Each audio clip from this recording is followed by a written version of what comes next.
ভক্তি ও বিভিন্ন চমৎকারের লীলাক্ষেত্র হলো আমাদের দেশ ভারত। ধর্ম হলো ভারতের প্রাণ এবং মন্দির হলো তার হৃদয়। ভারতের প্রতিটি মন্দিরের কিছু ধর্মীয় তাৎপর্য রয়েছে এবং পৌরাণিক নানান উপকথাগুলি রহস্যের সাথে মোড়ানো। এখানে এমন অনেক মন্দির আছে যার রহস্য উদ্ঘাটন করা বিজ্ঞানীদের পক্ষেও সম্ভব নয়। এই মন্দিরগুলি এতটাই রহস্যময় এবং অলৌকিক যা সমস্ত বৈজ্ঞানিক যুক্তিকে নাৎসাৎ করে দেয়। ভারতের এমনই 5টি রহস্যময় ও অলৌকিক মন্দির নিয়ে এই ভিডিও। আমাদের হিন্দু শাস্ত্র চ্যানেলে আপনাদের স্বাগত। নাম্বার 1, মধ্যপ্রদেশে অবস্থিত উজ্জয়িনী শহর থেকে 8 কিলোমিটার দূরে অবস্থিত কালভৈরব মন্দির। মহাদেবের রক্ত থেকে জন্ম নেয় দুই ভৈরব, বটুক ভৈরব ও কাল ভৈরব। মহাদেবের বাল্যরূপ ছিলেন বটুক ভৈরব এবং যুবক রূপ হলো এই কাল ভৈরব। এই কাল ভৈরবের নাকি ব্রহ্মদেবের অহংকার নাশ করার জন্য পঞ্চম মস্তক ছেদ করেছিলেন, ফলে ব্রহ্মহত্যার পাপ লাগে মহাদেবের উপর। এই পাপের প্রায়শ্চিত্ত করার জন্য তিনি অবন্তিকায় এসে শিপ্রা নদীতে স্নান করে তপস্যায় বসেন। পরবর্তীকালে এই স্থানে কাল ভৈরব মন্দির স্থাপিত হয়।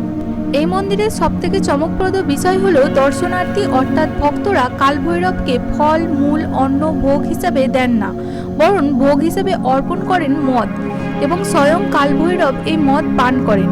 কথিত আছে নিবেদিত ভোগকে বিশেষভাবে মন্ত্রপুত করার পরই তা ভগবানকে অর্পণ করা হয়। শনির দশা থেকে মুক্তি পাওয়ার একমাত্র উপায় এই কালভৈরবের পূজা। ভক্তদের বিশ্বাস অনুযায়ী ভৈরবনাথ যদি মদ পান করেন তাহলে দর্শনার্থীদের মনোবাসনা পূর্ণ হয়। নাম্বার 2, পুরীর জগন্নাথ মন্দির। উড়িষ্যার জগন্নাথ মন্দির শুধুমাত্র রথযাত্রার জন্যই বিখ্যাত নয়, এর আধ্যাত্মিকতা এবং মন্দিরের সাথে জড়িত রহস্যময় তথ্য ভক্তদের তার দিকে আকর্ষণ করে। এই মন্দিরের চূড়ায় চক্রের উপর লাগানো পতাকা সর্বদাই হাওয়ার বিপরীতে ওড়ে। এমনকি প্রতিদিন পুরোহিতরা প্রায় 20 ফুট উঁচুতে উঠে পতাকাটি সূর্যাস্তের আগে এবং সূর্যাস্তের পরে পরিবর্তন করেন। কথিত আছে যদি একদিনও এই ধ্বজা পরিবর্তন বন্ধ করা হয় তবে 18 বছরের জন্য মন্দির বন্ধ হয়ে যাবে। এই মন্দির এতটাই পবিত্র এবং রহস্যময় যে বৈজ্ঞানিক যুক্তির পক্ষেও চিন্তার উদ্দীপনা জাগিয়ে দেয়।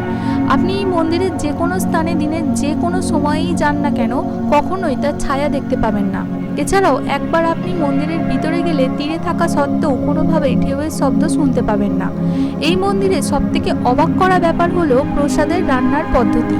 4-5টি মাটির পাত্র একে অপরের উপরে স্থাপন করা হয়। সবথেকে শীর্ষে থাকা পাত্রটি সবার প্রথমে রান্না সম্পূর্ণ হয় এবং প্রতিদিন যত ভক্তরই সমাগম হোক না কেন কখনো প্রসাদ বেশি বা কম হয় না।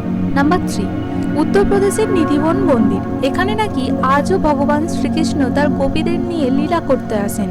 এই নিধিবনের গাছগুলি খুবই বেশি লম্বা নয় এবং একে অপরের সঙ্গে যেন জড়িয়ে থাকে। রহস্যে ঘেরা এই নিধিবনে রাত্রে প্রবেশ নিষেধ, কারণ রাত্রে নাকি স্বয়ং শ্রীকৃষ্ণ আসেন গোপীদের সাথে লীলা করতে। প্রতি সন্ধ্যায় পুরোহিতরা মন্দিরে কিছু নৈবেদ্য রেখে যান এবং সকালে তা ছড়িয়ে ছিটিয়ে থাকে। এই পবিত্র ভূমিতে মাটির প্রতি শস্যের ভগবান শ্রীকৃষ্ণের উপস্থিতি দৃঢ়ভাবে বিশ্বাস করেন ভক্তজন। নাম্বার 4, কারণী মাতার মন্দির। ভারতের উত্তরে রাজস্থানে রয়েছে এই মন্দির। এই মন্দিরে গেলে অতি আশ্চর্যজনক দৃশ্য দেখতে পাবেন। মন্দিরের দর্শনার্থীরা প্রতিমা দর্শনের পাশাপাশি হাজার হাজার ইঁদুরেরও দর্শন পান। ভক্তরা দেবীর পুজোর ভোগের সঙ্গে ইঁদুরের জন্য লাড্ডু ও দুধ নিয়ে আসে। এই মন্দিরে কালো ও সাদা দুই ধরনের ইঁদুর দেখতে পাওয়া যায়। কথিত আছে সাদা ইঁদুরের দর্শন যে পায় তার মনোকামনা পূর্ণ হয়, কিন্তু এত ইঁদুর কোথা থেকে আসে তা কেউই জানে না। কথিত আছে মা কারণীর বংশজোড়ায় মৃত্যুর পর ইঁদুর রূপে জন্ম নিয়ে এই মন্দিরেই থেকে যায়। তবে এত ইঁদুর থাকা সত্ত্বেও এই মন্দিরের প্রসাদ খেয়ে কারো কোনোদিন ক্ষতি হয়নি। এই ইঁদুররা নাকি মন্দির প্রাঙ্গণ ছেড়ে কোনোদিনও বাইরে বের হয় না। এরা দর্শনার্থীদের কোনো ক্ষতিও করে না। এমনকি যদি কোনো ইঁদুর কোনো ভক্তের পায়ের উপর দিয়ে চলে যায় তবে তা শুভ সংকেত বলেই মানা হয়। নাম্বার 5,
মন্দিরে ভগবান আর ভক্তদের অটুট বন্ধন কখনোই ছিন্ন হবার নয়। তাই দেখা হবে নতুন ভিডিও নিয়ে। পুরো ভিডিও দেখার জন্য অসংখ্য ধন্যবাদ।